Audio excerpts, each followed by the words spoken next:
Sup Shredders, my name is Logan aka Spiderhands and welcome to an SP Reacts where today we have ourselves the entirety of an album from an act named Carl Anderson titled Heaven's Door, and if we switch over to here we have ourselves the album on Bandcamp. It has a total of 10 tracks. Now this is not the first album that I've listened to from Carl Anderson before. I've actually reviewed quite a bit of their material. We've listened through Jesus Take the Wheel, Chronophobia, which was an incredible album, as well as Hellbilly Heaven and Missouri Breaks. So I've listened to quite a lot of their stuff and I've typically had a really good time with it. So I have high expectations for this one. Apparently this is their final album as well, which is kind of a bittersweet thing. You know what I mean? But it's good to hear more, and we're going to listen through it from start till finish and we're going to hear what we think.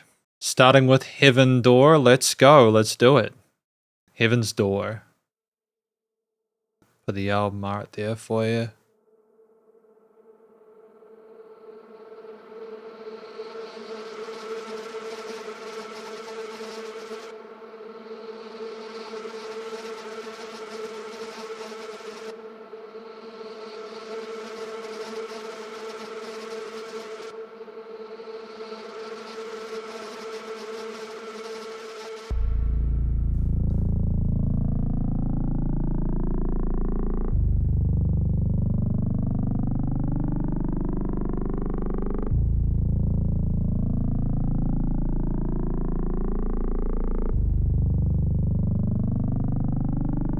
I mean, it's just really fascinating sound design, isn't it?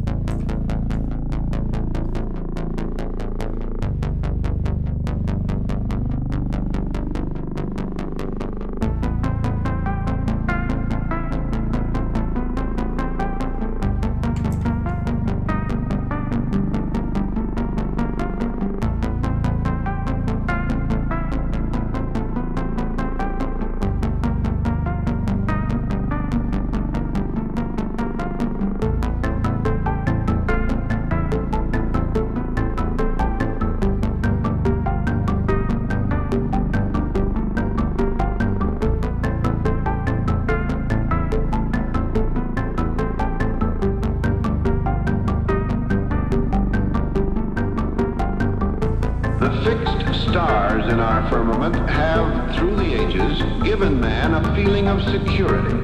We have always wanted to believe that we have our feet firmly planted on a solid earth with a protective heaven above. But science has continually whittled away at this idea. For some time, we have known that our Earth, in reality, is only a changing ball of rock and soil, water and air, held together by a tenuous gravity, spinning and whirling in space around our sun. And even as a planet, we are not very special, being only one of 9 in orbit around the mother sun. Our sun itself, a star and only a small middle-aged one as stars go, is a kind of lost child on the outskirts of its galaxy, which we can see in the sky as the Milky Way.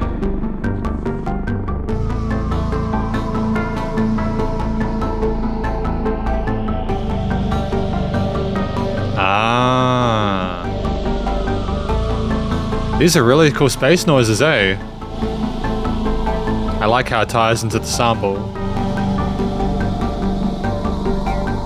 It is only one of hundreds of billions of stars in our galaxy, which is only one of hundreds of billions of galaxies, all of which are in constant motion. If we are not unchanging in space, neither are we eternal in time. Our sun, 5 billion years old, will, in another 5 billion years or so, burn itself out, and in doing so expand and absorb all its planets as countless other stars have done before.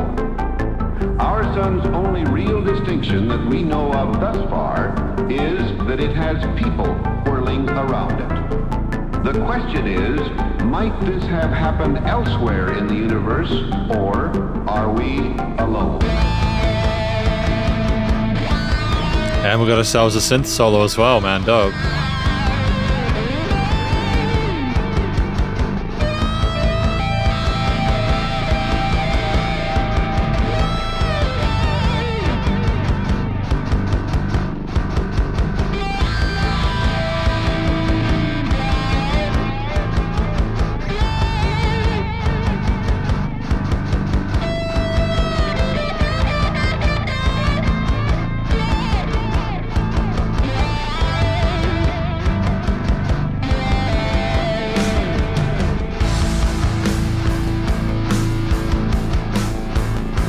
great transition to these distorted guitars here with the drum lines and kicks.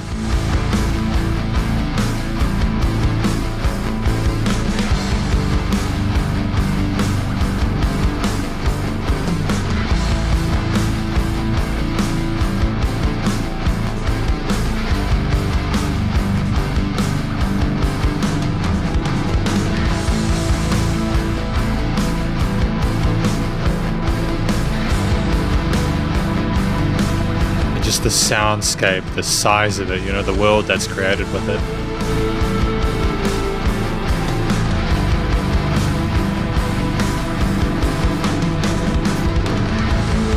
And the drums.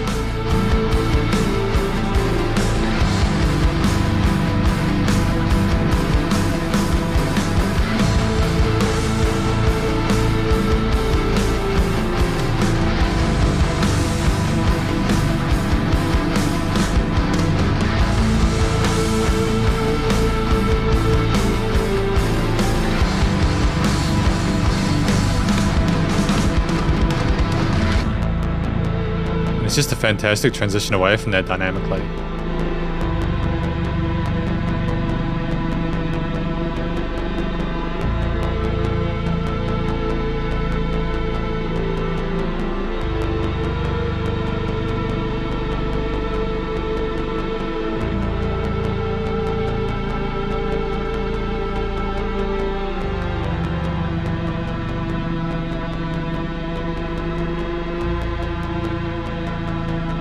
It's got this kind of like sci-fi tonality to it, stylistically, with those wistful guitar lines. I like how they oscillate.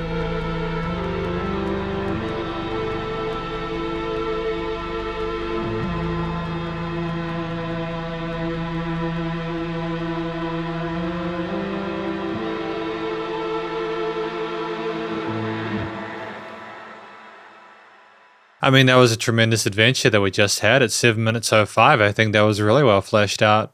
So I think that this album, just judging by that first song, is talking about how we feel that we're at the center of our universe, thinking that everything kind of leads up to the heavens get above, but heavens, you know, like it's discussing how really we're just little tiny molecules within the greater expanse.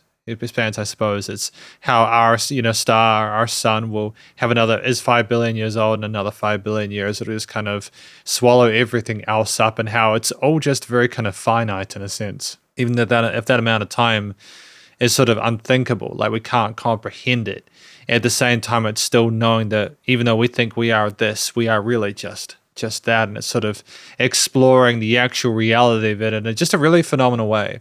And before I go any further, I just want to give a shout out to Carl's daughters. They're 7 and 9-year-old. Apparently the 7-year-old was making some space noises at 2 minutes 48, and at 3 minutes 58, 9-year-old was playing some hard and synth, and I dig both of those parts. I think that it's great to have that sense of adventure and adding these interesting layers that have different functions that still niche so neatly together. It's just a really good effort, and it was cool to hear it.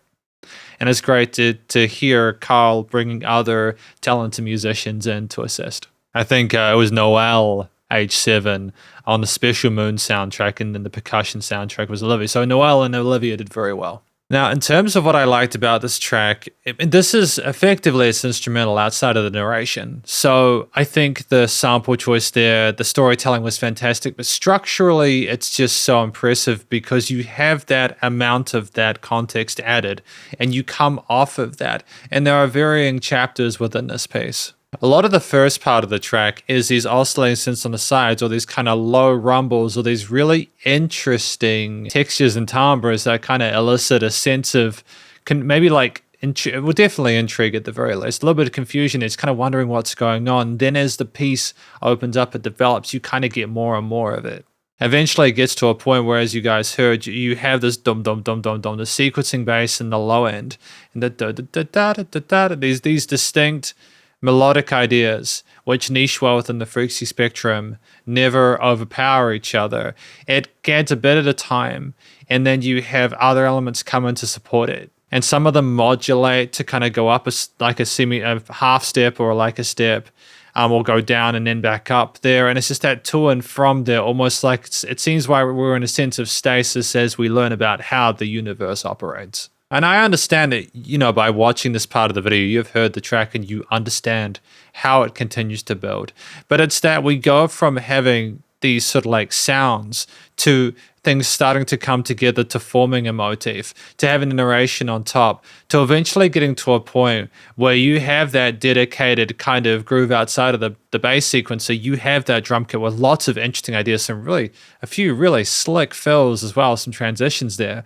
With those sort of chunky guitarists and the power chords, etc., the lead solos that we have here that explore the scales relevant really neatly at us, instead of kind of an alternate sort of like more colorful lead voicing outside of the narration we had previously. And it's just those little bits, like again, like the space sounds where they go on the sides of the stereo field, and it's very kind of like, oh, we are floating through this thing that they are describing here. It's magical in that approach there, and everything that's added as we develop the song more and more makes it feel more and more complete, whilst also kind of making you wonder what's going to happen next. But I think there's this interesting modal choice there with the bum bum ba da da bum bum ba da. That there's like this guitar riff underneath there that kind of works in a 6/8 function throughout there that just kind of almost makes us feel like we're waltzing through this explanation. And it never gets too dark or too kind of like heavy with it. Again, as I mentioned with the modal thing, we're not trying to, I think, commit to a set major or minor at this point. It's almost like we're trying to invoke a sense of curiosity, as I mentioned earlier, not just about the stuff described in the narration, but also just in terms of how the actual music sounds itself, the motif behind it. I think the reason this track works is equal parts the purpose of the individual instruments and what they sound like, and the not just the note choices, but the actual kind of styles that they may invoke. They're making sort of like a synth kind of bass soundscape there at the start, adding into more of a kind of a rounded concept in that mid-range. But it's also showing that we can create a catchy kind of groove with some sort of rock and metal elements there, with a bit of fizz and distortion, but without it seeming too kind of cliched and like, oh, we are getting into the serious part now, if that makes sense. It seems like we're listening to a sci-fi soundtrack. Those reverb tails and the delays at the end and all this kind of effects chain processing that's going on in this album, of which the production is very, very good at this stage for the first track anyways. It just makes it seem like it's not just that we're trying to create cool riffs and grooves and drum chops and etc. and show that our capacity for performance. It feels like we're about to take a ride, go on an adventure, and I enjoy that. And I appreciate, as a final note before we move on, the fact that we were able to do this all in a way we recorded everything really sweetly and clearly. Any effects change seemed deliberate and improved the sound of the things that they were sort of attached to. And even if we explored some majors and minors, or like typical kind of like notations, we allowed dynamic range there as well to not keep it too, like it was loud and there was glowing, but there was dynamic range with some parts, and we knew not to have it the same intensity. And it was a great first impression to it. Got number 2, Jesus Take the Wheel. We're all aware that Now I have listened to this one. It'll be good to revisit it though. gasoline don't mix, but many of us think it can't happen to us. But it can and does in ever-increasing numbers each year. And it isn't until we have an accident that we seriously ask ourselves why we had that extra drink. It'll be good to understand the further philosophy and context with the entire album.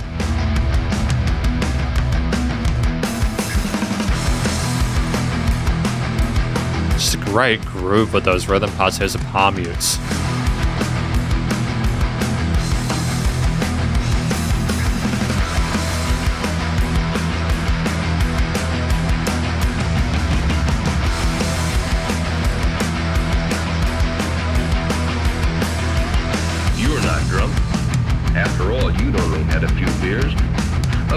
You're not drunk, not in the common sense of the word, but your driving ability was measurably impaired. How could it be? You feel fine. But what you didn't know was that it only takes a few beers to take the keen edge off your driving performance and slow your reaction time. You see, alcohol is not a stimulant, it's a sedative, a depressant. Oh sure, the first few drinks make you feel more alive and responsive. But actually, as the alcohol enters the bloodstream, it slows down normal operation of the heart and nerve centers and depresses the inhibitory mechanisms of the brain. And that adjustment to that new riff here, after you've had that consistency with the guitars, bass, and drums, and more of the story unfold, it's like, oh, what is the new chapter that we have here? This is a revelation. The thrashy sort of like sequences with those riffs works really well. You kind of imagine driving in a car listening to music like this.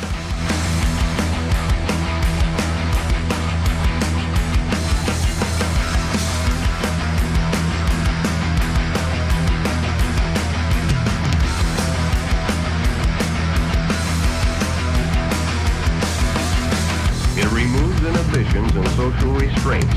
This is what gives us the feeling of stimulation. You have more assurance, but less self-control. You get a Superman complex behind the wheel at the very time when your driving skill and mental outlook have been seriously damaged. And this is when the danger begins. As the percentage of alcohol begins to build up in the bloodstream, the first part of your nervous system to be affected is your judgment center, located in the frontal lobe of the brain. This is the area of the brain that determines right from wrong. The alcohol works as an anesthetic, and we adopt a I don't care or sure I can make it attitude. I mean, it's. I don't know if you guys have ever been in a position where you've been around people like that, but it's absolutely valid. I can kind of hear how this first and second track relate to each other now.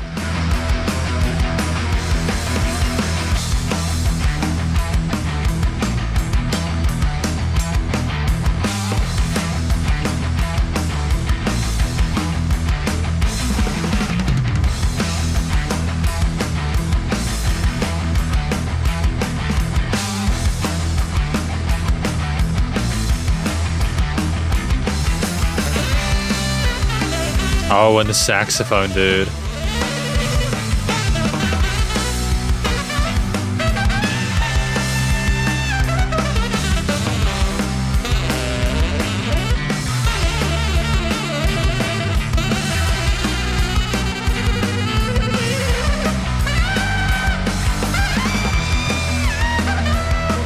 And the way it screams out with that much energy is just phenomenal, dude. Like a really articulate performance, but just the passion behind it as well.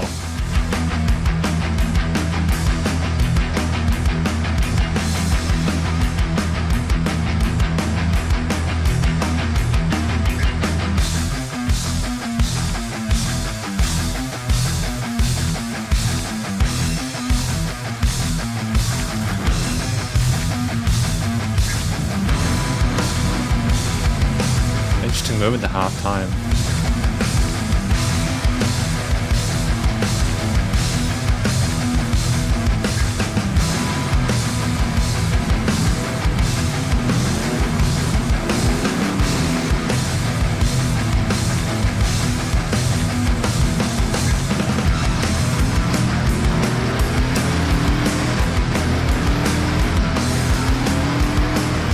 And with the way the Foley is working with that engine, you kind of wonder whether we're going to be okay or whether we're going to crash. Those few beers we had can reduce our driving ability as much as 25 to 40%. We contemplate stupid things like passing on a curve or a hill. We become easily exasperated by the driver we feel isn't going fast enough. And we take chances we wouldn't ordinarily take to passing.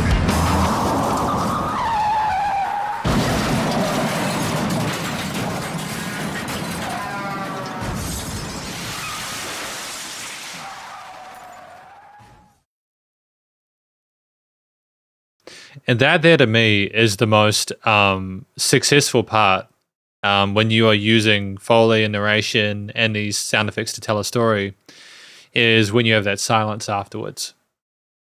You realize that just how deliberate this all has been, how well and carefully crafted it's been for it to just be over.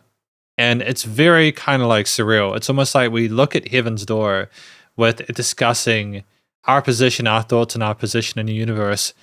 And then just kind of looking at how we also overestimate our capacity to be able to do something as simple as just not drive a car when we're drunk.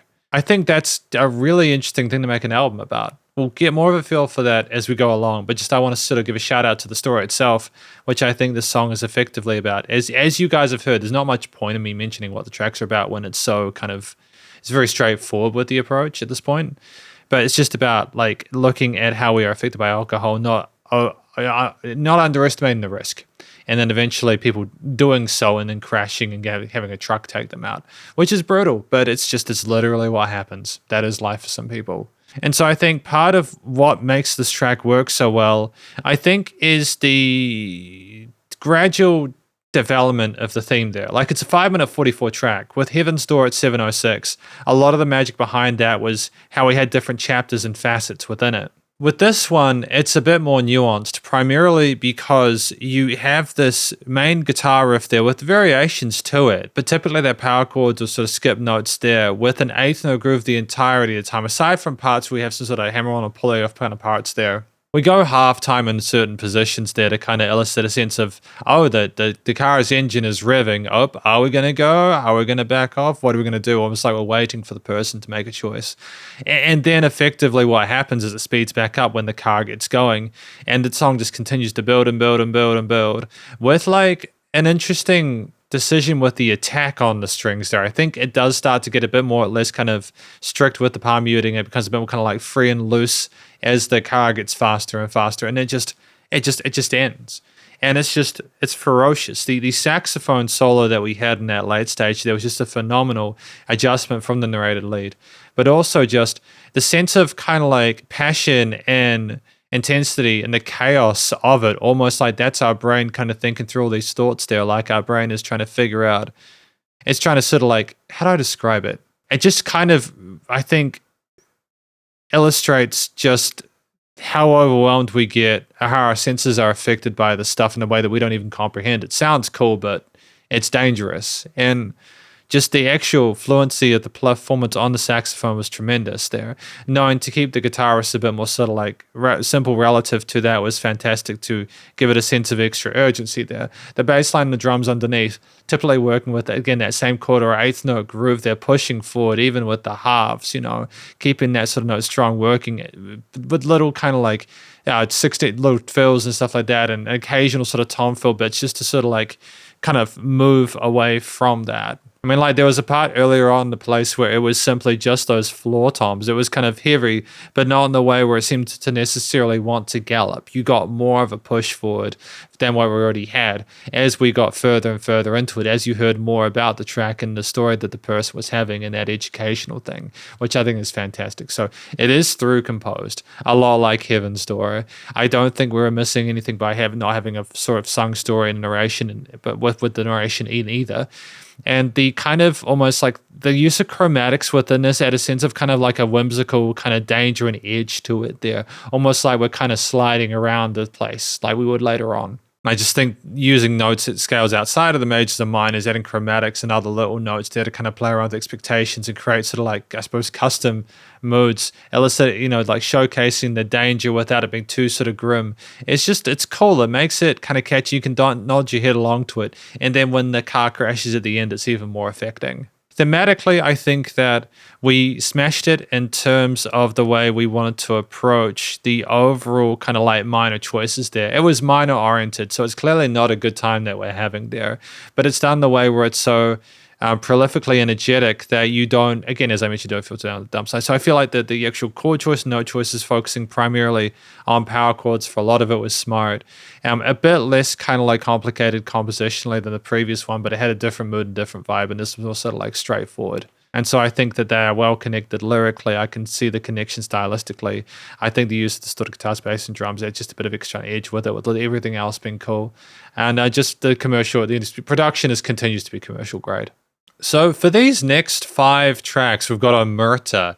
And I didn't actually know what Omertà was, so I've just had a look.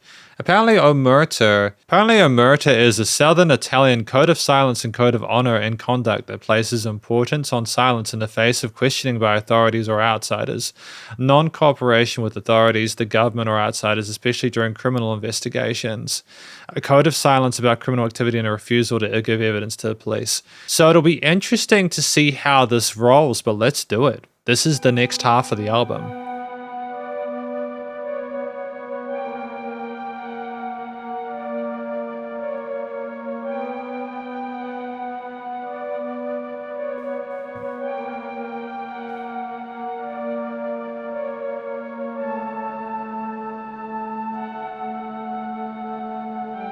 I mean, it's gorgeous. Such beautiful woodwinds. My guest is a man named Joey. He, by his own admission, has murdered 38 people.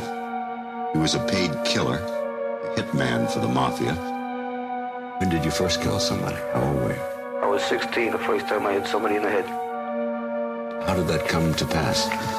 I was working numbers as a kid, and I was a big, tough kid, and I became a controller very shortly. And one day, a guy come to me, said, I got a job for you. I said, what is it?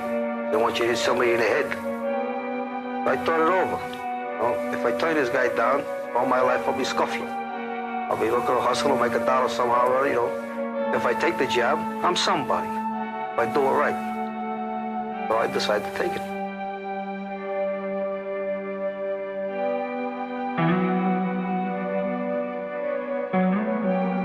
Interesting decision here with the guitar.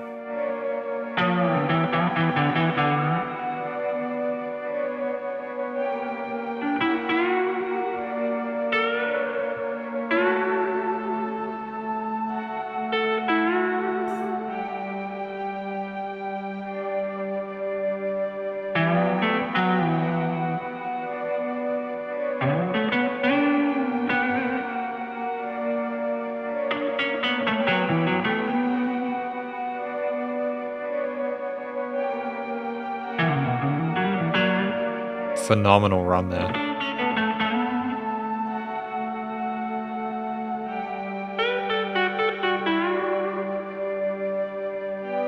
And in them days, I was paid what I considered a fortune.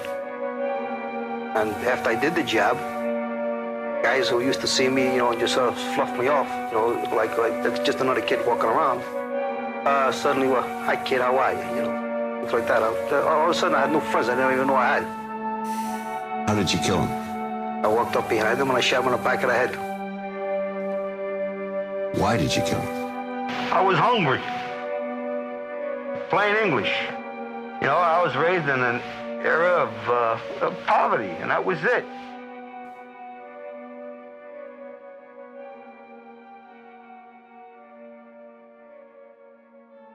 So that's a really interesting turn we've taken. We've talked about alcohol and our effects, our sort of like judgment and everything like that. And now this track, Omertà, part 1, is discussing their decision at 16, when they were starving, to take the money to put a hit on someone and how their life changed afterwards. It's a really intense sort of like interview that we have here, but there's not a lot to it, especially given the fact this track is a lot shorter than the previous two at 2 minutes 57, but it's still nonetheless so impactful.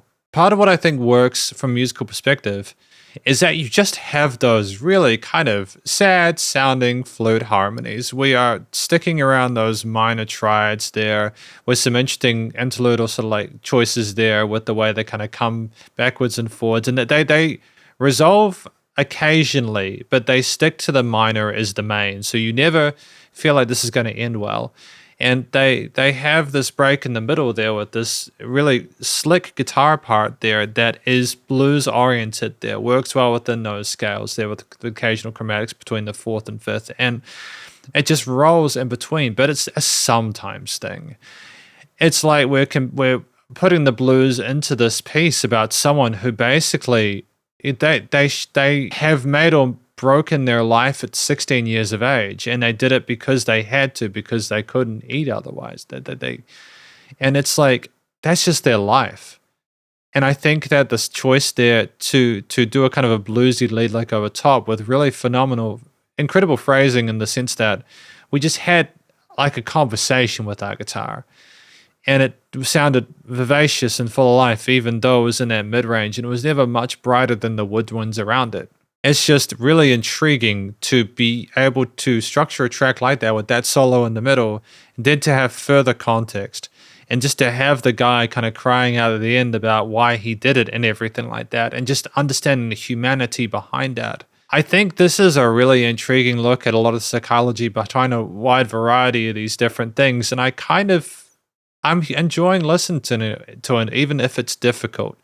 I think as a closing comment on the production, there's like an old school kind of hiss to those recordings there, which I typically would be like less comfortable with if it was like if it was like modern day recording, for example. But you can tell that these are from earlier times.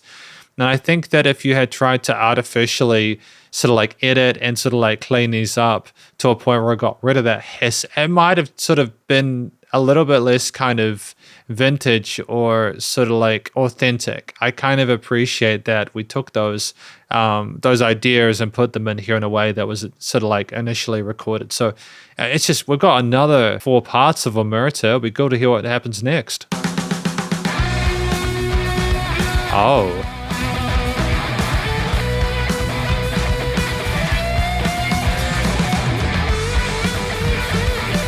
Straight into it, man.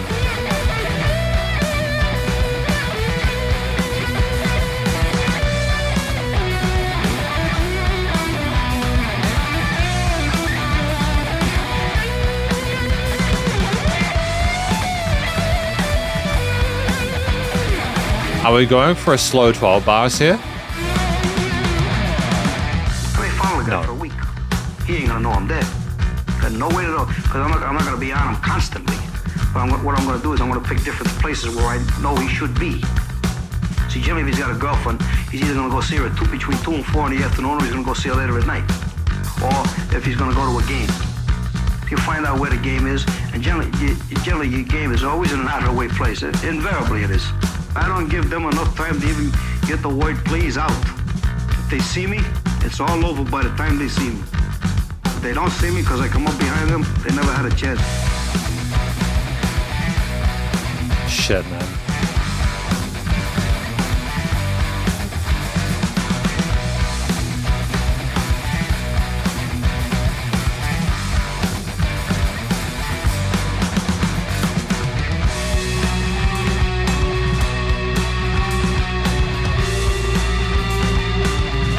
Interesting intervals here as well.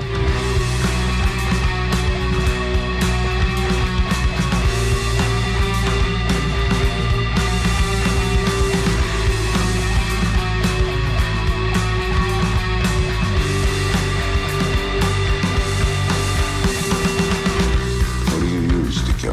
38. At what range? Between 3 and 4 feet. Do you have a preferred spot? Yeah, the back of the head. But if I'm looking at you, the front of the head. Did you ever wonder about that person? He had a wife or children?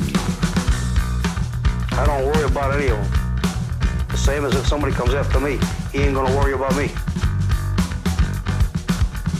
All 38 men? They went. They were dead before they ever hit the ground. Holy shit, that's so heavy. Excuse the language, that's so heavy. That blows my mind, just how kind of like just blunt that is. And just having the bass allow the vocals more room in the frequency spectrum to sort of like have presence there. It's just so matter of fact.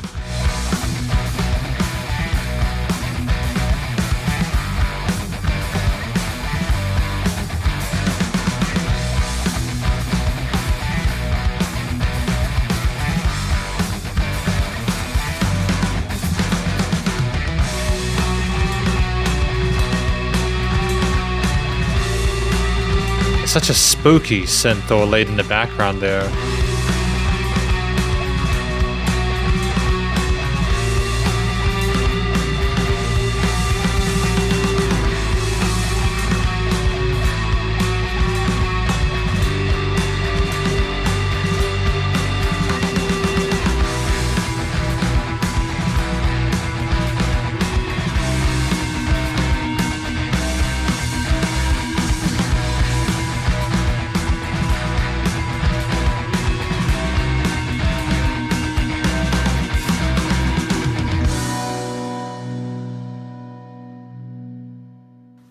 told by the man who employs you why this is being done, and you never ask.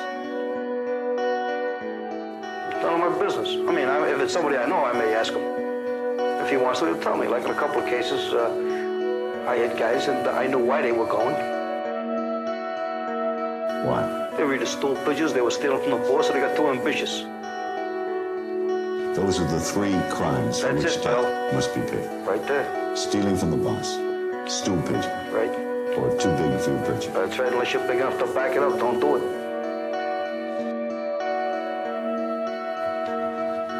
You've got the contract. You've accepted the $20,000. You then go, and it's your responsibility to make sure that man dies. That is correct. That person that you do the job on will never love anybody, never laugh, never live a moment longer. That's right. You're doing unhuman things. You're doing the things that animals, not many animals kill each other, their own kind. Okay? I'm doing what I'm paid to do.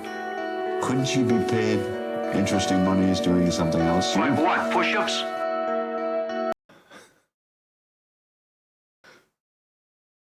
It's interesting. There's like a kind of the armor is being cracked here. He clearly doesn't want to think about what he's done. He doesn't want to see nuance within it. It's a job, you know? It's so impactful.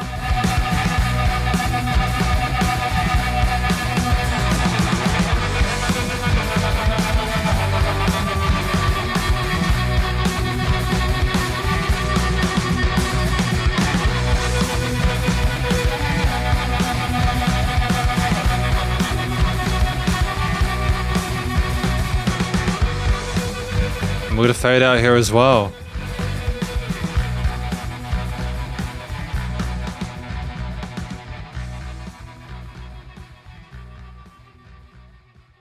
So this is interesting. We get more context within Omertà Part 2 about why they do what they're doing, whether they know the person, have they considered that person, the victims, like importance in their life, do they care, etc. You understand the psychology behind the person's decisions there, the fact that they've kind of grown into that.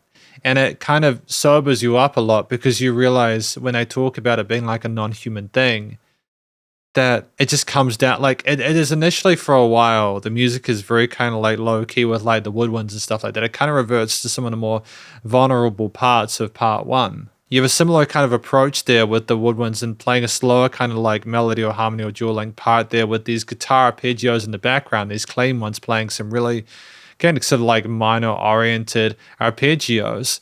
And it's like a kind of a tragedy that they're trying to negotiate around. And then I think part of why the track is so heavy otherwise is that up until that point, we've just been resolved in the sense that we are simply doing what we are told that is our job, and that intensity, that kind of like heaviness is displayed with how kind of like powerful those guitars sound on the side, those rhythm guitar parts. They're the lead solo there, just full bore to the wall, no warning coming in, just immediately kind of like in your face with those lead lines there, exploring the scales there, the kind of, again, more of the bluesy, rocky orientations there with scale choices, use of like bends and everything like that. Great use of unison bends, nice like the pentatonics are being adhered to, and the drums kind of play alongside that with the mixture of different snare kick patterns. There's some interesting snare fills with the 16th there. We allow space though without there to be drums within these pieces, which I also think is effective because it allows just time for us to let things sit and kind of hover and to be able to focus more on not kind of like grooving along to it and more just kind of like absorbing it, kind of similar to the previous track. And I just think, again, as I mentioned, from like a compositional production perspective, not having those distorted guitars in the sections where there is vocal parts allows us to more easily focus on what is being said by the interviewer and the person who is being spoken to there. It's just allowing more presence for that. But I think as a closing comment, the kind of spooky sounding lead synth there, or the sub lead that's in the later part of those distorted sections there, working with those kind of riffs, it kind of plays around or flirts with a sad kind of wistful kind of tone, but then it really commits to an uncomfortable note where we almost go into tritones, almost to insinuate a kind of a manic deranged situation there, a ghostliness to that is very uncomfortable.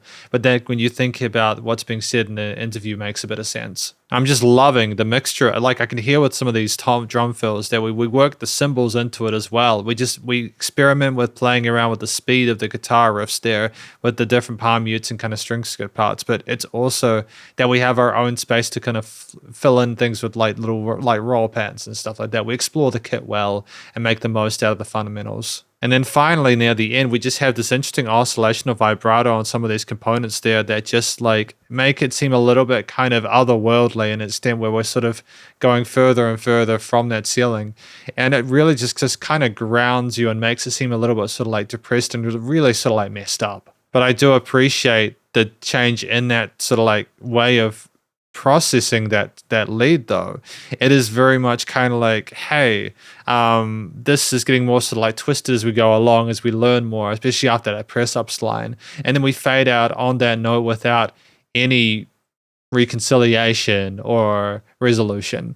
It's a really fantastic piece with continued really fantastic production value. But then we have Omertà Part 3.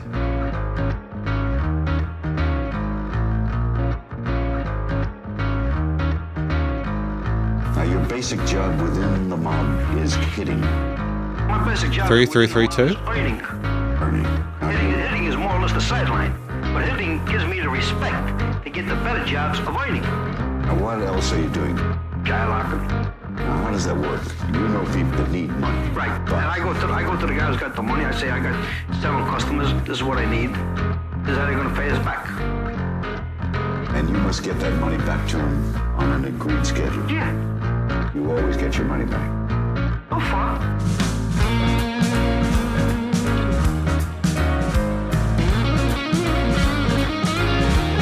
I mean, phenomenal guitar playing, dude.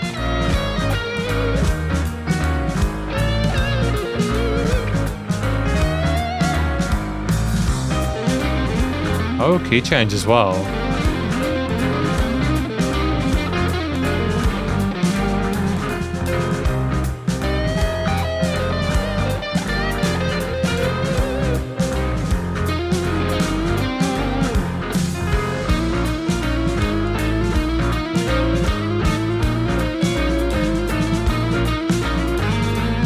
Chromatics work well. Is late in making a payment. Well, I go over and I see him. I want to know what the problem is. Well, I got to know why he ain't paying me. If, like, say his wife got sick or something like that, these things happen. We understand these things. I mean, we got the same problems. When you get back on your feet, we'll straighten out with you. Yeah, but if a guy's out not to beat me, I'm going to smack him with a bat. In what situation would you kill him? Well, I wouldn't kill a customer. He can't pay me. We're going to see me dead. I hurt him a little. Then he doesn't pay you. I hurt him some more. There's a point of hurting where it pays. You got the message.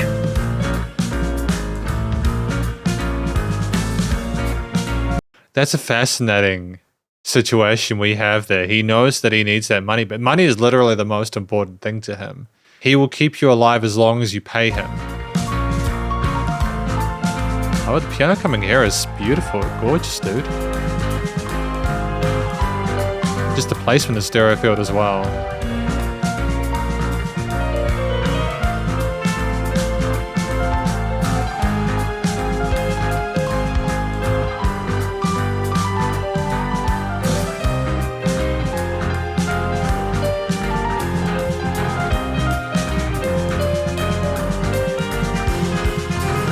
The ghost notes on the kit are pretty dope as well there. Very used to triplets.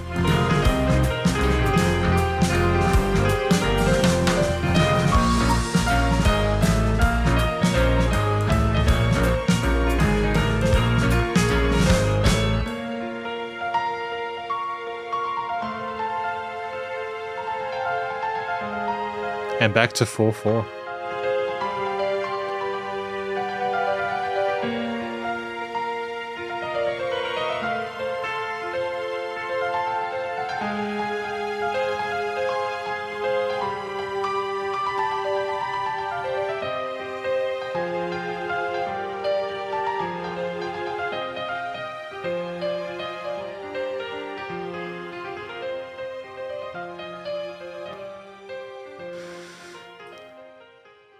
So in this installment of Omertà Part 3, we have the disclosure that the payment system is very important. If people don't pay on time because of the fact that their wife is sick, this stuff happens. But if they don't pay on time for other reasons, then they get hit, but not killed because they owe them money. And what good is a person unless they're giving you money?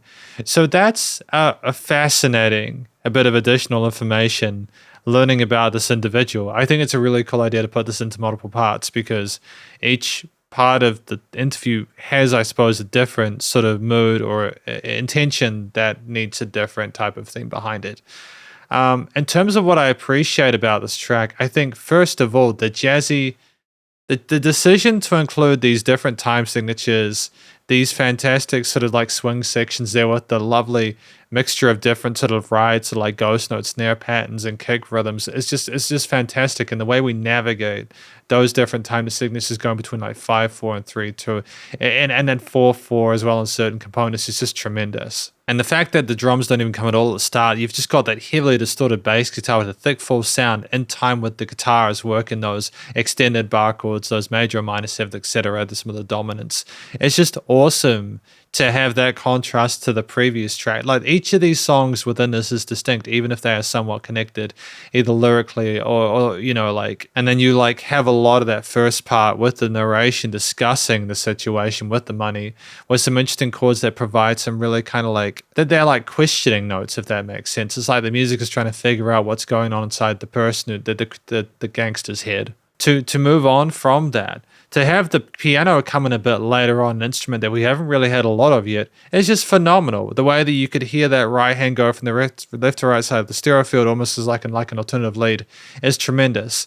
There are some interesting sort of like guitar ideas working heavily with those sort of like chromatics, you know, exploring the entire sort of like fretboard. They're not just in diatonic patterns, but also everything in between.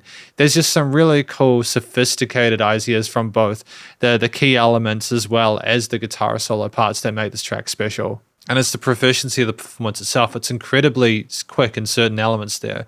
Mix-driven hammer-on and sort of like pull-off patterns there. We know how to navigate a complex harmony and arrangement as well in a way that doesn't seem overdone. Part of that is the phrasing of it and not just having a whole lot all the time. But it's also that we understand how to get those complicated chord progressions and tones and ideas to work in a way which kind of makes sense with what we're discussing in the story, because it's almost as if in the story we're sort of talking about kind of how like it's an everyday kind of situation. Either they pay up or you break their legs. Oh, nope, everyone's wife gets sick, etc. It's just kind of fascinating, isn't it? Like the way that the story is unfolding and that we're choosing a style of music which is more kind of like, I suppose in a weird way, kind of whimsical. It's like a slice of life kind of thing. We've got some like sort of like key changes as well where things go up further and you're like, oh, we're going into a new sort of like scenario here, but it kind of comes back down to earth in a way, even though it's kind of gliding and dancing around rhythmically and melodically. And I just think as a shout out to the strings at the end, providing that, again, that minor focus there, that buzz on the sides there in a really kind of pretty elegant way, with the keys continue to expand and explore. I mean, at the part of this album, it's just been a really wild ride, but I adore it. I think it's really smart music, and it's just acknowledging, I suppose, at the end when we try to piece it all together for an overall conclusion, just like what the main connecting points are. It really does display our humanity, you know, us as humans and our kind of like predispositions towards certain ideas or kind of like opinions on our own, sort of like mortality and stuff like that. It's just really fascinating people and concepts. You know, production wise, it's fantastic. I think it's a complex song that tries to add a lot in musically and in regards to like the layers, but like never feels overdone. And it's just another flavor within the mix. But it's a successful one. We've got Omertà Part 4. Remember one thing, my friend. Without you, there's no me. And by you, I don't mean you per se. I mean you, the public. The public didn't want to make a bet, we couldn't book it. The public didn't want narcotics, we couldn't sell it. The public didn't want to borrow money, we couldn't lend it.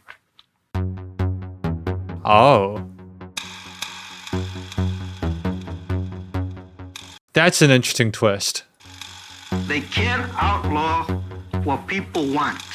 I don't care how you try it. You can't do it. Everything I have done has stemmed from the fact that it was outlawed to begin with by people. Why do you think there are so many people in this business? Because of the money that's there. And this could all be legitimized. Gambling, you're talking about. Gambling, prostitution, even narcotics.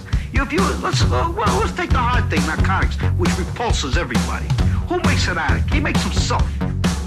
So now you got an addict, all right? Now that the guy is illegal because he's illegal if he sells it, he's illegal if he uses it, he's illegal if he possesses it. To take this guy's got to go out and steal in order to get the money to go have it. Now, if you legalize narcotics, he goes to a hospital, he gets a shot, this guy goes to work, you don't have to steal.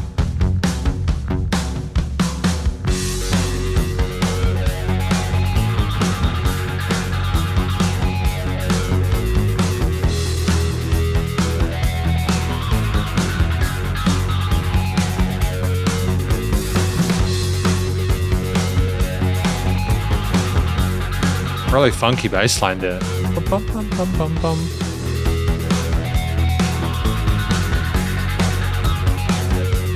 Put the flanging and phasing on the guitar parts. Things that we are into can be legalized.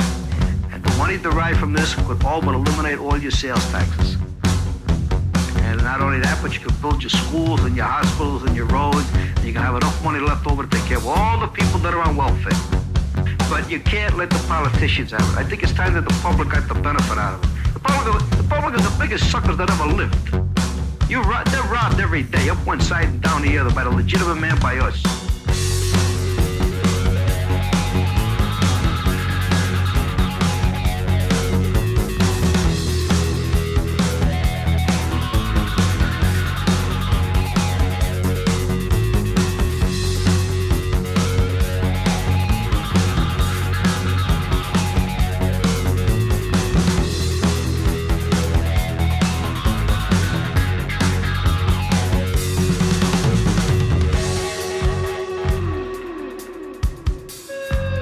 Okay. Do you take drugs? Nope, never taken a drug in my life. Do you have any other bad habit besides gambling and killing? Broads? Broads, you know? You say in your book that women find you irresistible. No, I didn't say they find me irresistible. They find you sexually very attractive. They find the fact of what I do attractive. At a party one time after I had been acquitted, I was introduced to this girl who incidentally come from one of your better families. She couldn't wait to jump into bed with me. Because you were a killer. That's correct. When broads find out that you deal in violence and controlled violence, the fact that they know that you've taken a life, or they know that you do this, or you have no compunction about it, it has a strange fascination for them. Don't ask me what it is, I don't know. That's wild. You hear of people who want to meet Charles Manson and stuff like that in prison. I think he got married in prison or something like that.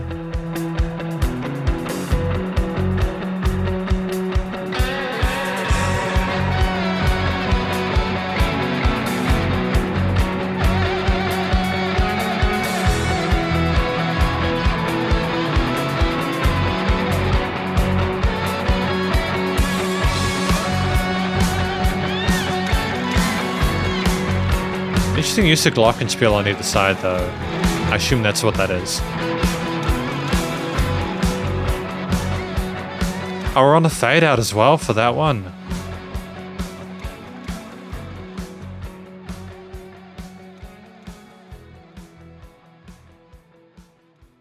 So that was Omertà Part 4. Now, this one was more discussing, I think, the fact that even though we get told, quite rightly, that depending on who you are, that there are dangerous things that are outlawed, and that they were trying to make salient points for why it would be good to sort of decriminalize stuff. And they were talking about how, despite it seeming in the better interest of people not to be around murderers, that women are attracted because they have a fascination to it. It's just it's interesting to hear that and be like, even for a moment, yeah, no, I understand as well that there's complexity with the way that it's regulated and stuff like that. And there And the fact of the matter is that people will want what they want. And that's exactly why we have a lot of the issues, is that even with lots of legal stuff, like you look at drinking, such as Jesus Take the Wheel. There have been a lot of situations where things have been legal that are incredibly dangerous and we harm ourselves even though we know better. I think that's a lot of what this album is about, you know. A really interesting concept, and it's some interesting to hear some counterpoints to what's going on there. We've had them otherwise, but just as this interview gets further expanded upon, as we understand more about the person, you sort of you understand that it's not just that they've got a job to do. They've also got alternative kind of perspectives on how things operate and why they are what they are, you know. I think that this track works because of the space that it allows for that further explanation. The fact that you have the guy talking about just by themselves, about it being about what people want or don't want, that it's kind of like just that by themselves. It's like, oh, this is a new kind of angle we're exploring. And then you've got the dun dun dun dun dun, and you've got this kind of bass sequencer that kind of goes up and down between these notes in a really sort of like satisfying, funky way there, with a nice roundness to the tone there.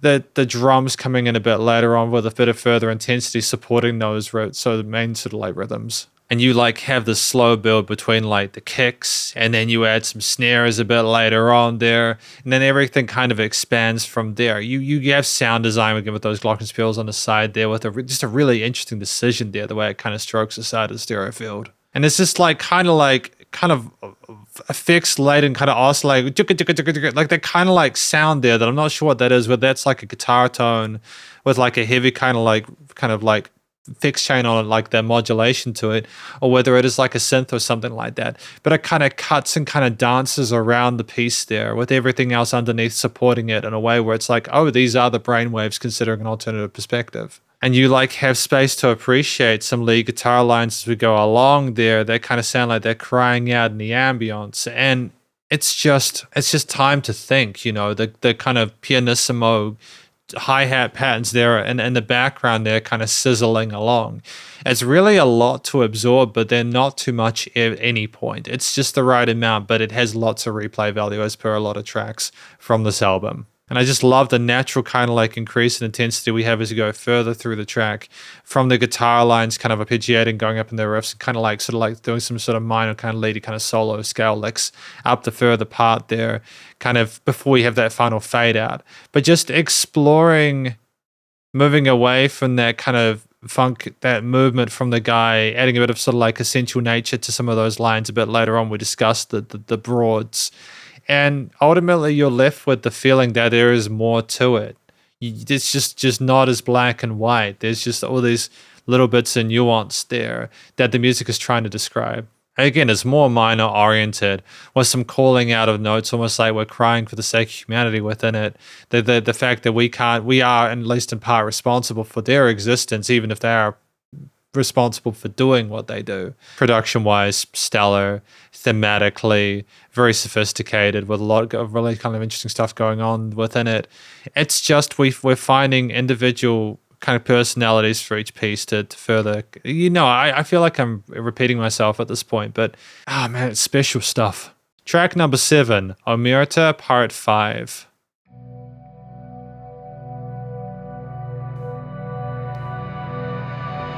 How will we end it?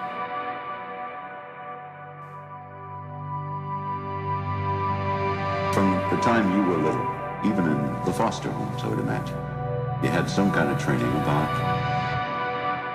God, about mankind, about being your brother's keeper, about not shedding blood, about helping somebody in trouble. Well, the way I was raised, pal, you did nothing but shed blood. You never believed in God? Nope. I believe in me. I believe I can do anything. Nobody ever did a kind act for you that made you think there was something good about the human life? My brother's the only person that I can think of. But my brother did something for me once I never forgot. We were kids. And we got some meat, which we didn't get too often. And I went through mine like the wind. And I was hungry. My brother saw it, he took the food off his plate, he put it on mine, he says, "Here, kid, you eat it." man. I never forgotten that.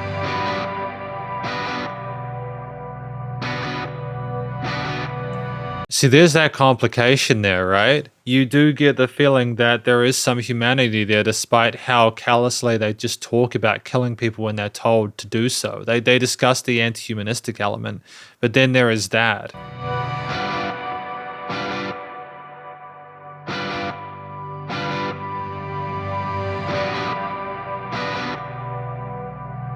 And these kind of spacey synths from like reminiscent of Heaven's Door, with these kind of caustic guitar lines.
Killing has never made you sick. No? It's never made you wonder about your sanity. Do you think you're sane? Yeah. No, Joey, have you ever wondered about it? No. I've had a guy, I had a psychiatrist once study me during a murder trial, and he told me I was the coldest person he'd ever met.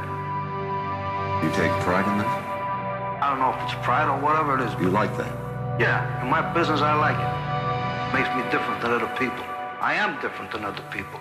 But Joe, sometime in the night, sometime in sickness, when you've been under the weather, have you ever thought to yourself about a life of killing and about maybe something missing in you, maybe your soul, maybe your mind, maybe you've never ever had a moment's conscience, moments. It's a job, that's it. Just like you're sitting there doing your job. It's a job. That's what I'm paid for. That's how it compartmentalizes it.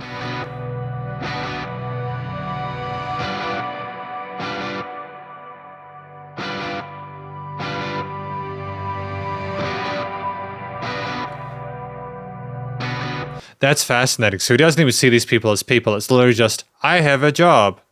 That's money. And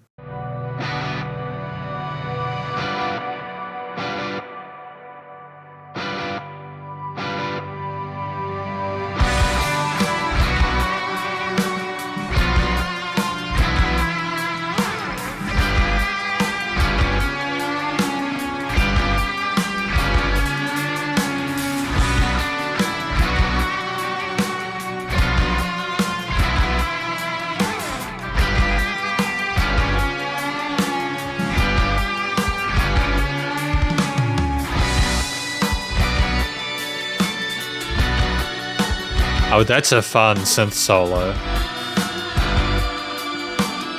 Really unique tone.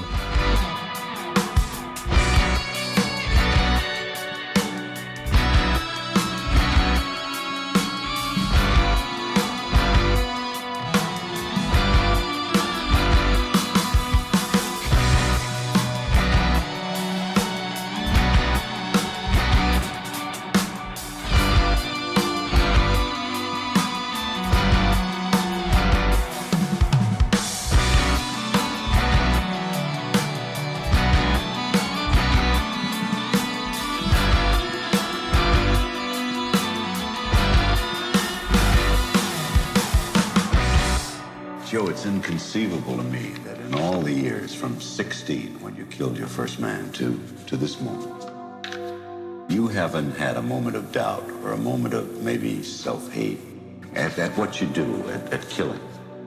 Ever, when you fell in love?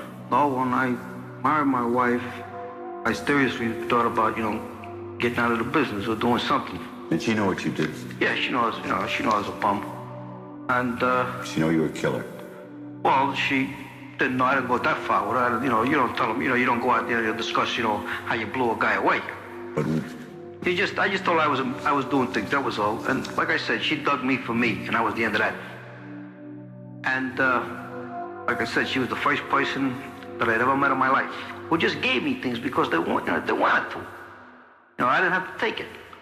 And she liked me for me. It was me, I had, and I didn't have to, and with her, it was all beautiful. I guess maybe sometimes in your life you get these things, I don't know. Holy, because that feels like an album within itself. Listening through those 5 parts, it just feels like a phenomenal journey that we've been on with this guy, discussing his life there, talking about his lack of a belief in heaven there, about his brother who gave him that meat, the psychiatrist calling him the coldest person they ever met, etc. About just it being a job, the fact that like when they got married, he didn't even tell the wife that he did that, because she accepted him for him, even though she didn't know him. I suppose he just so thoroughly compartmentalized his job from himself that he didn't even associate that he was responsible for his own actions, in the sense that was what made him. It's really fascinating stuff. So going on from that, you just have this incredible synthscape that starts this, where things, it surrounds you, and it's not all in your face or intense from the beginning. It kind of comes in and out like the waves in the ocean, inviting you in. But it's like a very kind of like, it's kind of like a warm but kind of like foreign texture. We get into a point where we really get into some kind of like unusual guitar chords that simulate a sense of chaos there, with some of those triads, those tones there, the kind of gritty texture to the distortion there, adding a sense of a bit of a fry to it. The drums and the bass following on from that, allowing the lead to kind of sit on top and kind of work with some tritones or sort of more minor or Phrygian oriented stuff. And of course, we have this kind of organ texture or synth texture we had at the start continue in bits after the narrated components. And we have these phenomenal guitar solos there working more with the bluesy orient, with them kind of exploring the pentatonics, the blues scale itself, with interesting bends and hammer-ons and pull-offs and slidey bits and stuff, and being very well phrased there. Not a shred solo, but one where there's still it's a great sense of finesse. To move into that sort of kind of, that was an interesting tone on that synth lead, wasn't it? It's got like a buzz to it, a weird kind of quirky portamento kind of movement between it, where like there's a bit of, are they using a mod wheel or a pitch wheel on that for like bits to kind of bend it? I mean, either way, it's just a really interesting alternate sort of lead to the guitar parts there to, I think, allow this track to continue for 6:56. I think that we would have struggled to maybe justify the length of the piece unless we'd had those different solo instruments there, allowing for further narration and having, I think, the guy at the end just talking by himself about his wife and her just giving him things just because she wanted to for the first time in his life.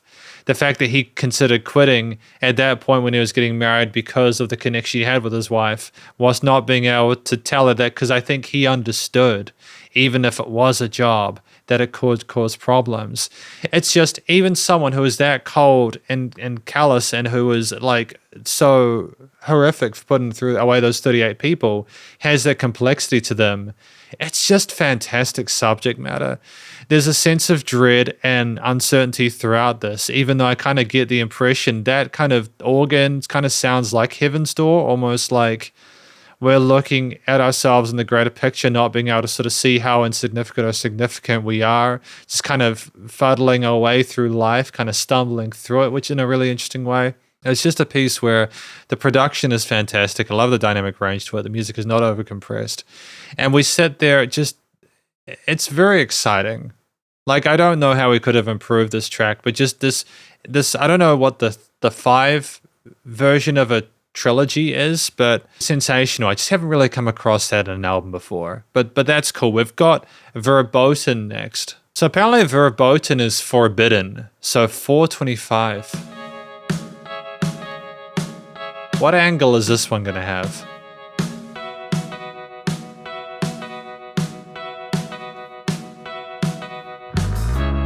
Oh, that roll of that bass though, man. Well done.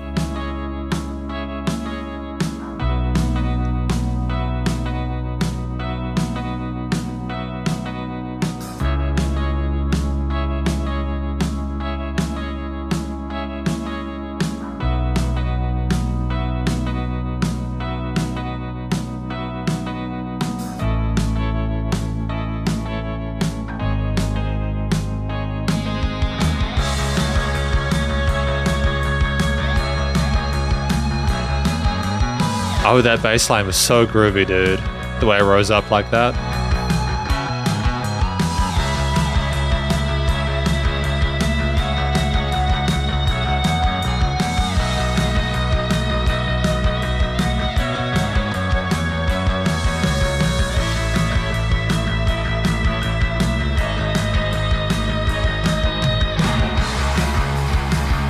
Oh.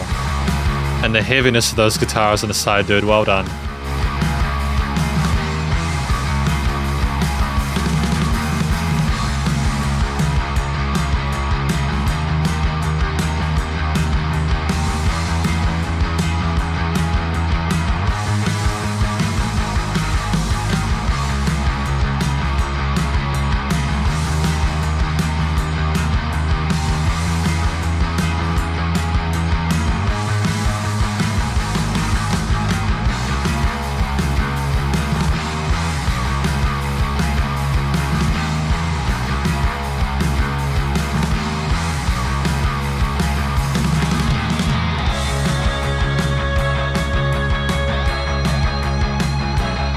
It's glorious how wondrous those higher leads are in contrast to the heaviness of the rhythm baritone parts in the bottom.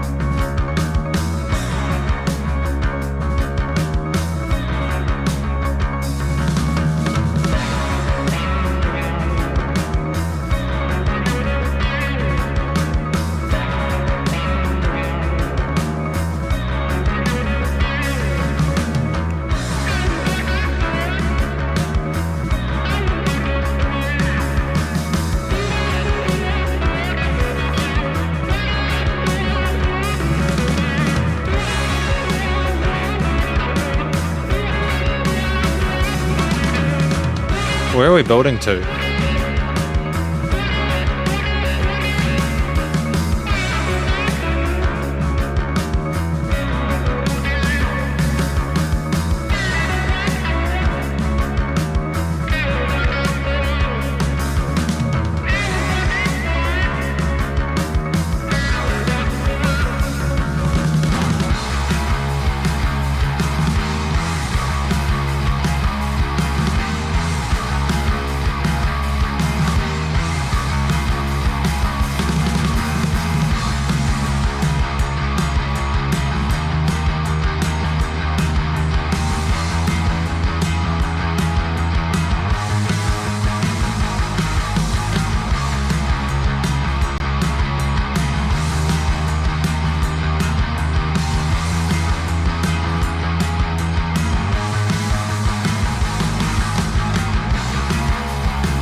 Yep, and return to that refrain.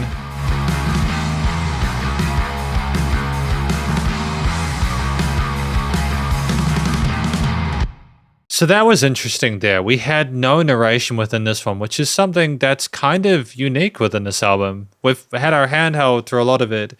Here, verboten, forbidden, almost as if no one is speaking of what's occurring. It's a track where I think we are going between two extremes. We have these interesting sort of like these ghostly leads on top of some of these passages with reverb tails that just kind of go out to the sides. And lets us underneath like a rolling bass line with the eighth note kind of like pushing us forward there. There's movement with the basses as well as we go up and down, sometimes exploring scales and modes a little bit, sometimes reinforcing those root notes. But to be fair, pulling it back to the start, we just have this kind of in and out, this kind of oscillation, this wavering there with the snare drums. And it's a very different entrance to anything else we've had so far, which sort of piques interest. But when those lower guitars, those rhythm guitars come in with those low drop tunes, kind of like harmonies, da da da da bow bow, and we have these kind of like minor thirds that are kind of raunchy and twisted and dark and almost feral sounding. It's kind of a dusty, grainy, kind of gritty feel to it, which invokes a sense. It's just incredibly heavy, almost like we're being pushed away from the truth. I do like the fact that we switch gears and go from like a normal to a halftime timing later on for that guitar solo using the wah pedal really adeptly. It's nice to have that flavor there. It's very subtle. It's not a lead that's in your face and kind of all up in your grill necessarily. It's just more a lead where like it's kind of inviting you to sit there whilst we figure out how to get around the wall or the fortress that we're contained in. And it's just like outside of that, with the phrasing of it, continuing again with those minor-oriented bluesy elements we've had later on, with not a lot of really super happy-sounding stuff within this album, I think, because a lot of these are really serious questions that I think you couldn't trivialize by sticking too much to those kind of like more upbeat kind of samples. There's a weird kind of energy within this piece that still makes you want to sort of like stick around and find out what happens next. I mean, like it's very gentle at the start with the way those boom, boom, and that's contrasted by the heaviness of those parts. So I suppose the AB structuring through a composed piece at 25 minutes is fantastic because of the various different riffs we have, because of the solo sections there, the adjustment compositionally. I don't necessarily think we needed to have, again, our handheld a story with this one. I think it was totally fine as it is. And it's just relentless until the end. We are, I suppose, leading up to a big finale of sorts. I am interested to hear what happens with the next two tracks, but I just want to comment that the production throughout this album, including this one so far, has been stellar, and I just appreciate the sound design as well, those wider guitars there, just how they kind of lock you in. We've got America, track number 9. You're up to your necks in IOUs. You suckers.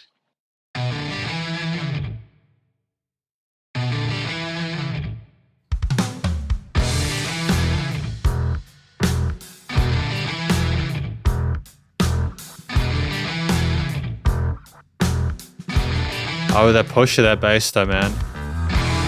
2, 3, 4. Yeah. Slow tempo.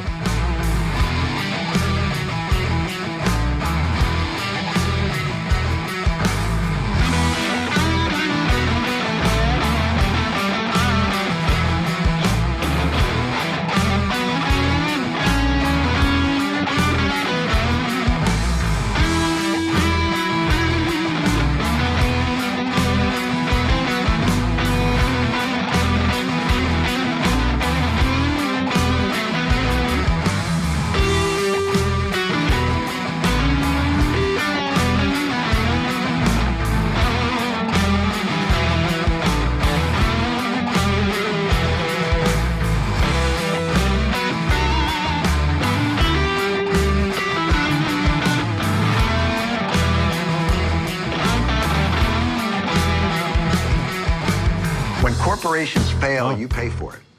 But when they succeed, it's theirs. They socialize their losses and privatize their gains.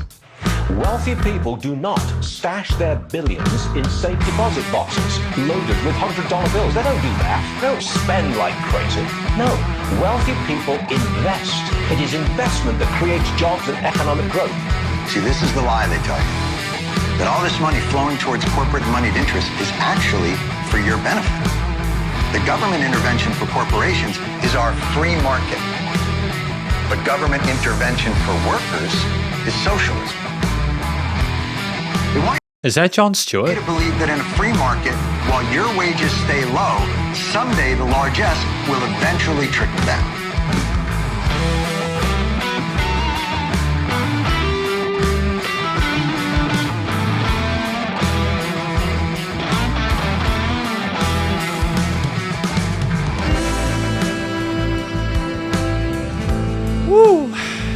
What a plot. What a shift, man.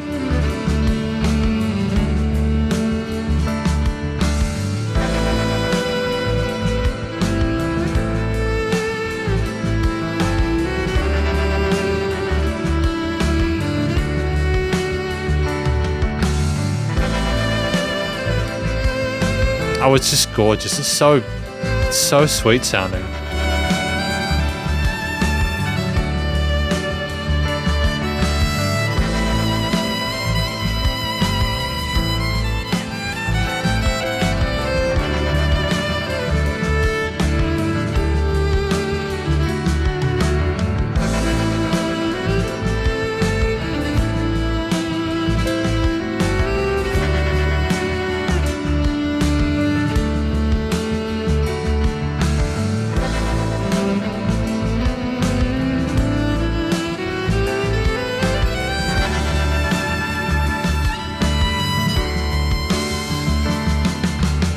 You're saying more guns makes us more safe. Yes. We got 400 million guns in the country. We had an increase and gun deaths went up. So when exactly does this curve hit that takes it down? Would 1 billion guns do it? I believe it's the individual that is the problem. So your solution to that is give them more guns.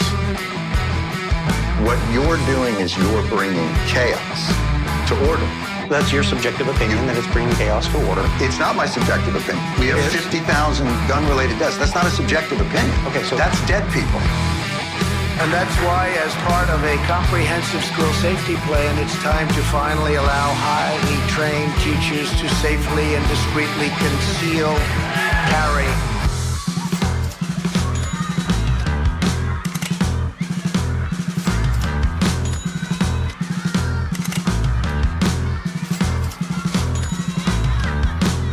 There's loss of life through obesity. The obesity crisis in America costs 6 times the number of lives as guns. Right, and so, you're the guy saying, you know what would help this?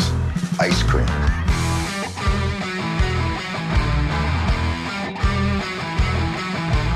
You want to ban drag show readings to children. the government does have a responsibility in certain instances. What's the leading cause of death amongst children in this country? And I'm going to give you a hint. It's not drag show readings to children. So what is it? I'm presuming you're going to say it's firearms. No, I'm not going to say it like it's an opinion. That's what it is. It's firearms. More than cancer, more than car accidents. And what you're telling me is you don't mind infringing free speech to protect children from this amorphous thing that you think of. But when it comes to children that have died, you don't give a flying fuck to stop that because that shall not be infringed. I mean, like, I'm blown away by what they're discussing. It's incredibly impactful. I want to sort of like say this, if you've been watching this review until now, part of what I appreciate about Carl Anderson's music is their ability to consistently have highly impactful, the way that people speak and they talk, these interviews, etc. It's just so, it's by itself, the way it's done is really important. Like, the subject matter is important for us to hear, I think, by itself, but they manage to just interweave it so eloquently into the music around it, so you can enjoy both. It's fascinating. No matter what side of you're on, I think it's fascinating, you know?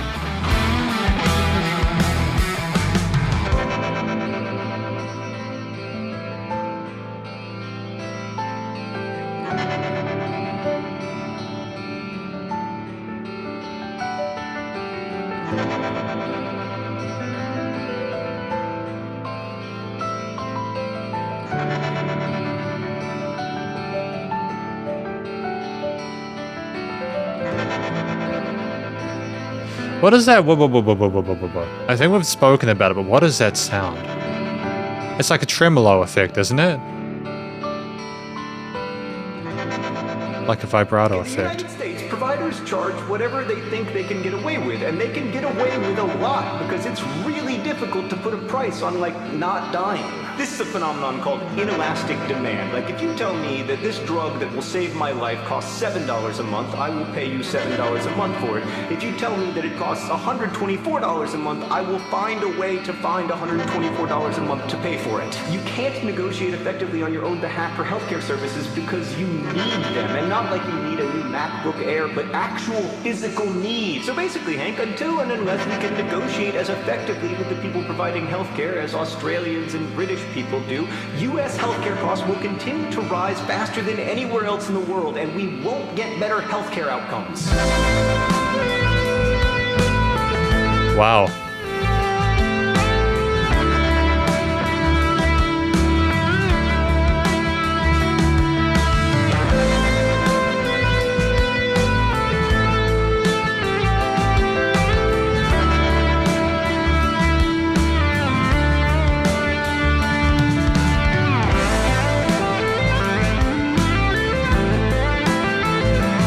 Interesting chain on that one.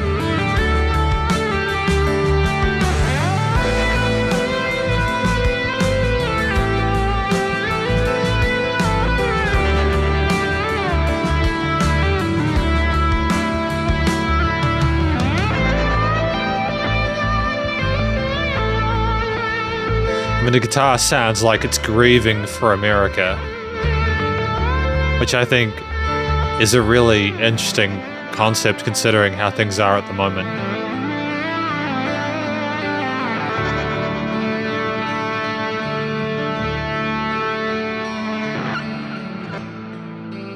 Interesting little squeak there.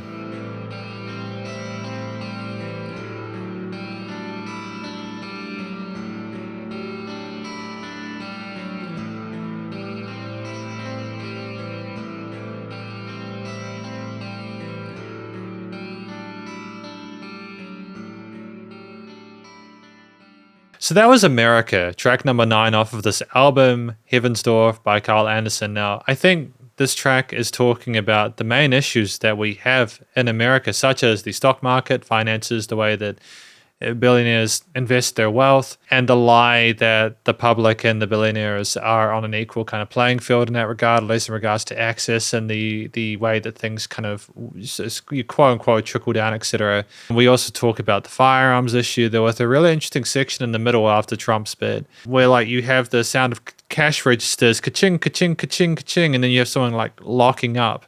And then you have, like, you know, I think it was Jon Stewart discussing with, like, maybe someone who was very sort of, like, pro-guns, discussing how they just don't see the victim as people. And they talk about how the obesity, like a what-if, kind of like a what-about scenario where they talk about the obesity being far more expensive than, or far more deadly than the gun stuff. And then they talk about it, you know, if you've got this problem, just like add more ice cream, etc. Then at the end, of course, they discuss the actual healthcare crisis that they have over in the States with the price of stuff, and how people are unable to advocate for themselves because they need it, and they have to pay whatever they can because it's inelastic. And I think for that to be a summary of the United States, their current situation, that is not entirely unreasonable and that is well known, and for that to still be the case regardless and for people to have to live with that, it is astounding. Just very quickly, I live in New Zealand, and you know, our medicine is not particularly expensive. Our healthcare system, they are trying to privatize it, which is unfortunate to say the least. But we don't have gun violence here, really. We have guns, but not nearly to the extent that the States does, and while we do have wealth inequality here, it's not quite as blatant.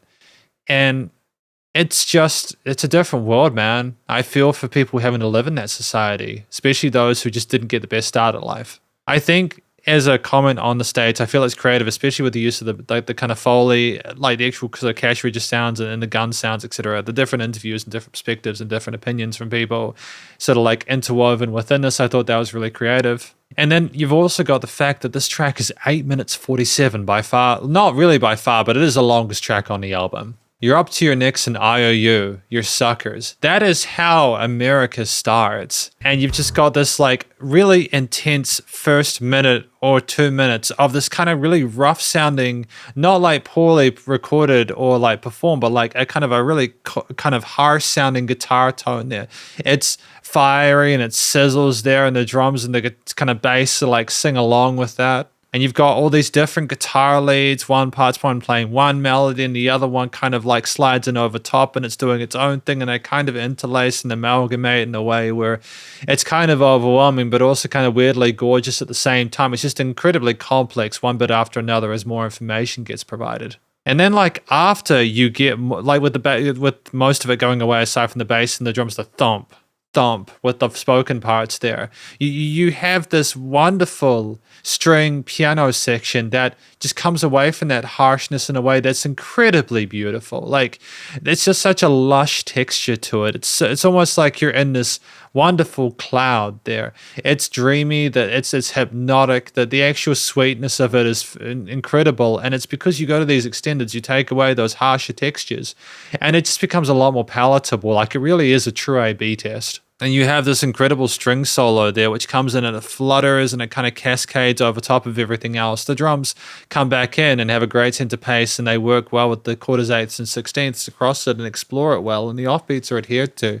And you can like follow along to it. There is connection and consistency in regards to some of the elements across the piece, but it's just such a massive vibe shift. I think almost it's like it's commenting on how American it is to have this gun stuff spoken about and these kind of like investment issues spoken about.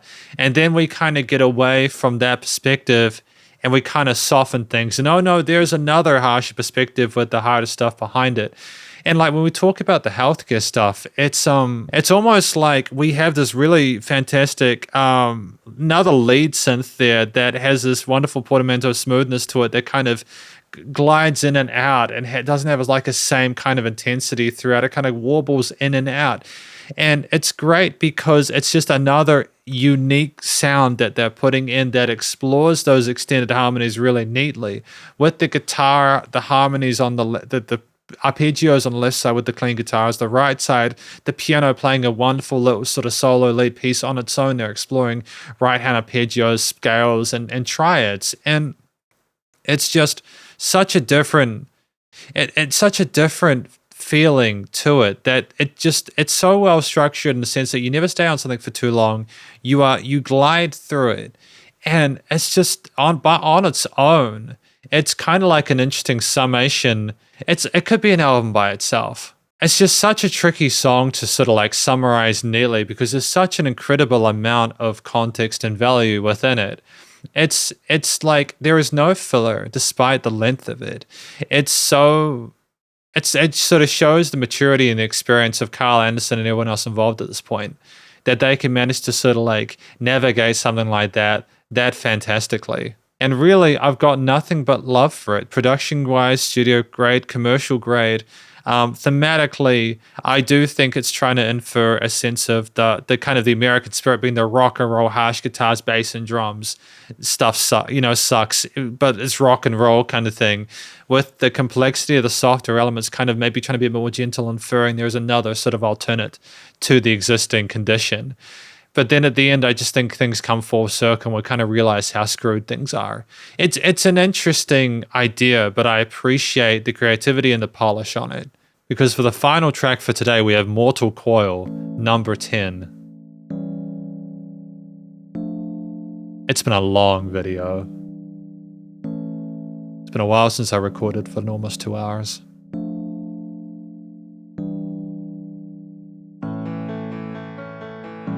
Don't mind it though, it's fantastic music.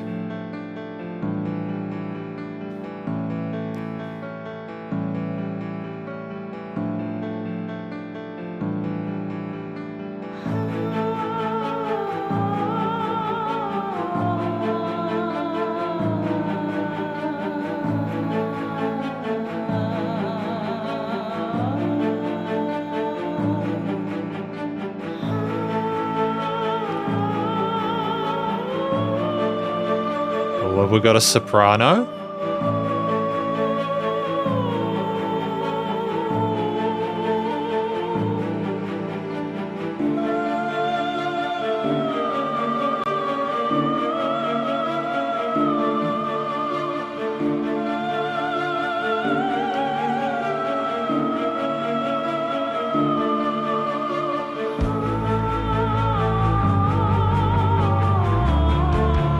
Oh, the power behind that, dude.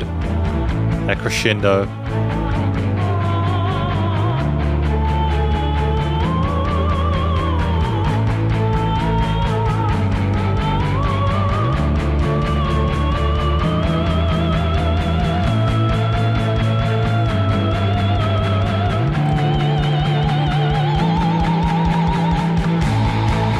Oh, we're going further? Oh.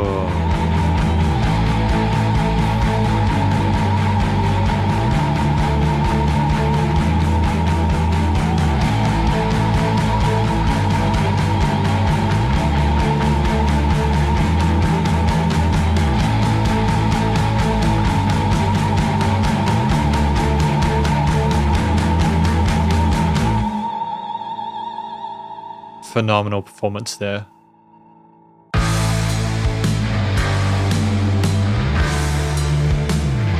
You can't hear, smell, taste, or see the radiation. As the first man from Earth prepared to set foot upon the moon.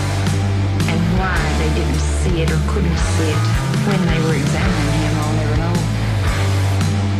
They can't outlaw what people want. Ever wonder what insomnia was like? Just smoke steadily for a while. You'll find out. Gerald, just what could you have done if anything had ever went right for you? Take these drugs, only on doctor's orders, and handle them with respect. They always try to remember what to do if the atom bomb explodes right then. Why didn't it bother you? It bothered the average person. Oh, I'm not the average person. Discuss the red menace with your neighbors, your friends, your business associates, your fellow students. You're not drunk. After all, you only had a few beers. And this more feminine-looking creature came out. She looked completely different than what I call a robot, because he moved like a robot, just mechanical-wise. But don't get the idea you can't handle those blitz buggies just because they're big and they make a lot of noise. Hell is a place.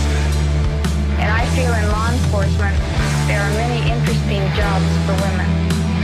A scale model space capsule. I believe in me. I believe I can do anything. Are we alone? But you're deaf to the rules because in war, there are no rules. Do you have any other bad habit besides gambling and killing? Broads? What determines the direction of time? I think it'll be, people will be regarded more as statistics than as actual people.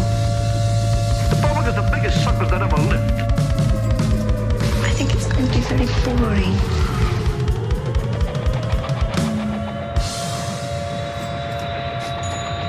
A gang of bandits.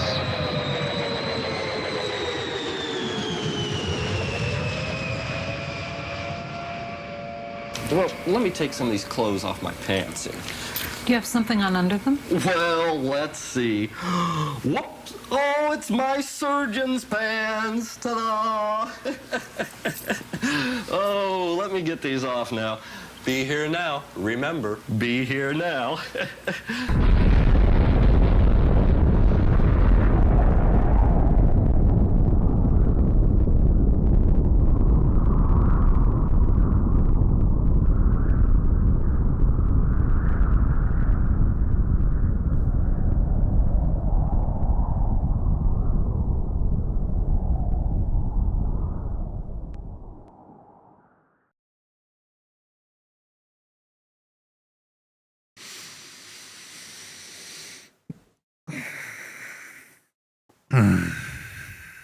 I think that this track, Mortal Coil, is the summation of all the human experiences that Carl Anderson has discussed. Like, there's a lot of samples, not just from this album, but from other ones I've listened to as well. Lots of different ideas and concepts that he's putting into this final effort. Now, I'm not sure why this is the final album. Considering that we are talking about life and death and stuff like that, I might have missed something, but I'm hoping I'm hoping this is just for creative reasons and for nothing else, because, I mean, either way, it's sad that this is the final album, but I would hope that I hope that everything's okay. It's just, it's kind of wild to get to the end of this and to understand that this entire discography has just been a summation of all these different human experiences leading up to our mortality just being what it is. And then one day we're just not there anymore. For whatever reason, whether we get shot in the back of the head, whether we just made the mistake of getting drunk and like just over, just being in the wrong school at the time, not being able to afford medicine that's overpriced. And the explosion at the end was just so, like, the sound design was incredible, but it was also just the way that we talk about the surgeon's pants and just be, what was that last part that they said at that last bit here? Be here now. Be here and now, and then boom. I don't know how to talk about this album in full, but Mortal Coil, I think it is the final track, and it's I think part of what I appreciate about this track is that they managed to just tie all of this together in a nice bow. That is incredibly bittersweet because there will be no more music after this from Carl Anderson, as I understand it. But I appreciate everything that's gone into it. And I think that a lot of the power from this comes from the sound design choices, from like the explosion, from like all the different voiceovers, but it's also the theme underneath. You have like just the keys at the start, and then the strings come in there, bum, bum, bum, bum, bum, bum, bum, bum, with the triplet flow, and you have that soprano starting at the lower point of the range, gradually soaring up. It's an operatic performance, almost like we're starting off a drama, a theater show. And then we have the guitar, bass, and drums come in that we've become so familiar with the rest of this album. And then they are kind of leading us into this grand sort of like finale where we have all these different samples and bits and pieces of stuff we've heard before and in others brought together. It's just a phenomenal long-term crescendo that continues to get bigger and bigger and bigger and bigger and bigger and works upon itself, doesn't overcomplicate the chord progressions or bass lines. It has an idea and it just kind of adds to it over top. And by that time you're at that 2 minutes 12, you don't know what's going to happen next. You have this really interesting kind of like, again, not necessarily totally major or minor idea with the guitar lines, the bass, and the drums, but it's almost like we have been crescendoing and getting ready for takeoff. Or maybe I've misinterpreted it, and maybe that is a rocket taking off. Maybe I've mistaken that, and that's a rocket taking off at the end. We're taking off for heaven's door. But you just have this incredible kind of like just the way the samples go over top of those different guitar, bass, and drums ideas is just incredible there. We work with chromatics for it to kind of roll and kind of loop around. And then eventually after that sort of like main motif at that 2 to 3 minute mark, we have this kind of like siren sound, and we have the wibble wobble as they're almost like things are becoming sort of like desperate and uncomfortable, like there's a tension brewing and stuff like that. Almost like everything we've learned, everything we've experienced is coming to like a culmination where I think we do take off on the rocket ship. And I'm sorry that I confused things with that. Maybe it is a bomb, I'm not sure. Hang on, let me just...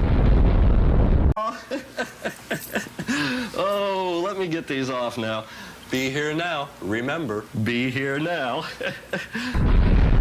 That is a rocket ship. I'm sorry. I thought that was an explosion. But it's just like the way they kind of go backwards and forwards. They're almost like getting prepared to take off, and then it just explodes. With that last part, I'm wondering if that last part is Carl talking about that. I'm not sure. I could be confusing it. But the be here and now part, just being in the moment as you take off, almost like all the stuff around us is maybe a distraction from what... I don't know. I feel like I've kind of maybe made a bit of an error in my way of talking about this, and it's been a long video already, so I'll try to keep it relatively short within reason.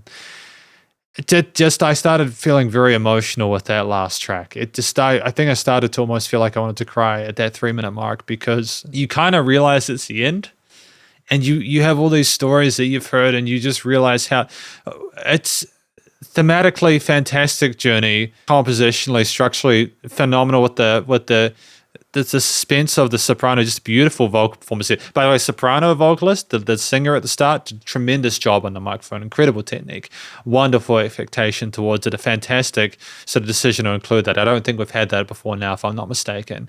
But just everything else, the performance being incredibly tight, the variety of different ideas with the guitar, bass, and drums, all the other elements there is just awesome. Production is commercial grade.